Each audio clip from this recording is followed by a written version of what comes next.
മലപ്പുറം ജില്ലയിലെ കീഴാറ്റൂർ ശ്രീ മുതൂർശിക്കാവ് അയ്യപ്പ ക്ഷേത്രത്തിലെ താലപ്പൊലി മഹോത്സവം ഈ വരുന്ന ഡിസംബർ 31 മുതൽ ജനുവരി 10 വരെയാണ് കേട്ടോ. താലപ്പൊലിയുടെ ഭാഗമായിട്ട് 31 ഡാൻസ് പ്രോഗ്രാംസും 1 6:30 തായമ്പകയും 8 മണിക്ക് ഓട്ടംതുള്ളലും അതിനുശേഷം ഡാൻസ് പ്രോഗ്രാംസ് ഉണ്ടായിരിക്കും. 2 6:30 ഡാൻസ് പ്രോഗ്രാംസും 8 മണിക്ക് മ്യൂസിക് നൈറ്റും 3 6 മണിക്ക് ഭക്തി പ്രഭാഷണവും 7 മെഗാ ഷോയും ഉണ്ടാവും.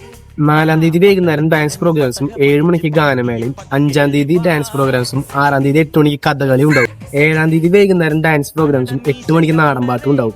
8 ഞായറാഴ്ച തായമ്പകയും 8 മണിക്ക് കിഴക്കൂട്ടനിയന്മാരുടെ നേതൃത്വത്തിൽ ഗംഭീര പഞ്ചാരിമേള ഉണ്ടാവും. അതിനുശേഷം വെടിക്കെട്ടും ഉണ്ടാവും കേട്ടോ.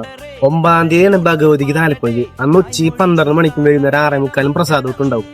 വൈകുന്നേരം 7 മണിക്ക് ഗംഭീര പാണ്ടിമേളവും 10 മണിക്ക് ഇരട്ട തായമ്പകം ഉണ്ടാവും. 10 അയ്യപ്പന് താലപ്പൊലി. അന്ന് കാലത്ത് 7 മണിക്ക് ആനസമയ പ്രദർശനം, 7:30 ചെറുശ്ശേരി കുട്ടന്മാരുടെ നേതൃത്വത്തിൽ കാഴ്ചശീലം ഉണ്ടായിരിക്കും. അതിനുശേഷം 11:30 ആനയൂട്ടും 12 മണിക്ക് പ്രസാദൂട്ടും ഉണ്ടാവും. 3 മണിക്ക് നാദസ്വര കച്ചേരി ഉണ്ടാവും. അന്ന് തന്നെ വൈകുന്നേരം 4 മണിക്ക് ആനയെന്നള്ളിപ്പോട് കൂടി കെട്ടിപ്പുറപ്പാടും 6:30 ഗംഭീര വെടിക്കെട്ടും ഉണ്ടായിരിക്കും. അതിനുശേഷം 7 മണിക്ക് മേജർ സെറ്റ് പഞ്ചായത്തും 9:30 പെരുവനം കുട്ടന്മാരുടെ നേതൃത്വത്തിൽ കൊടമാറ്റത്തോടു കൂടി ആൽത്തറമേള ഉണ്ടാവും. അതിനുശേഷം വെടിക്കെട്ടും ഉണ്ടാവും. ഇതുപോലത്തെ കൂടുതൽ അപ്ഡേറ്റ്സ് അറിയാനായിട്ട് നമ്മുടെ അക്കൗണ്ട് കൂടി ഫോളോ ചെയ്ത് വെച്ചോളൂ.